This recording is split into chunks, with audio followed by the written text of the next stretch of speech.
Podcast number 6. What is a 504 plan and how does it differ from an IEP? So what is a 504 plan?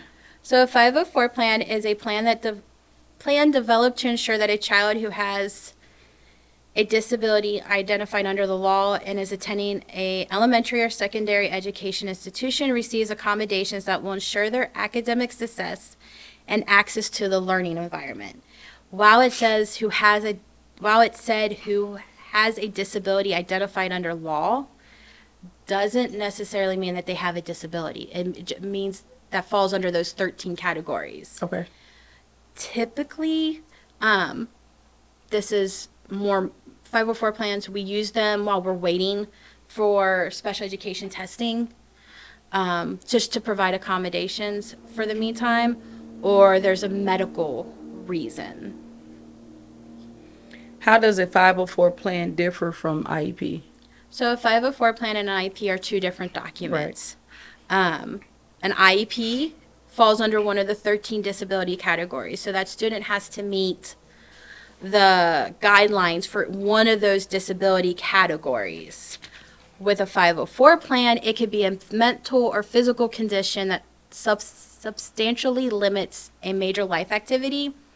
So such things like, having a physical health condition like asthma can cause a 504 plan because they may miss school quite a bit. So they might need extended time on turning in assignments. Or diabetes. I've seen a lot of students who have sickle cell anemia being on a 504 plan. If they have food allergies, you might have a 504 plan. The 504 plan is to make sure that they're getting the accommodations that they need. I like to sit there and say that a 504 plan only allows accommodations. IEPs allow for accommodations and modifications. The 504 plan will also allow for accommodations on state testing, especially if a student has a medical condition that they miss school a lot on. There's a great chart that we like to share that shows the difference. With an IEP, the law that kind of guides it is the Individuals with Education with Disabilities Act, the IDEA. With a 504 plan, it falls more under the Americans with Disability Act. A 504 plan is really great when they graduate or they age out because it still provides them accommodations if they go on to a secondary school or if they're still struggling to get their high school diploma. Typically, the department is different for an IEP or a 504 plan. An IEP falls under Special Education Services. A 504 plan does not. Gotcha. You would have a 504 coordinator at a school for that.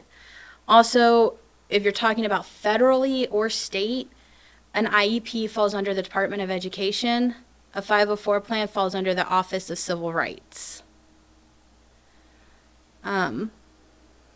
So what is included on it is for an IEP, it's specialized education services, accommodations, and related services. A 504 plan is just the accommodations. Age limit. So with an IEP, you have an age limit. Once they turn 22, they're no longer on an IEP.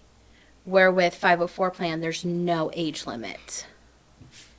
And then, where is the plan used?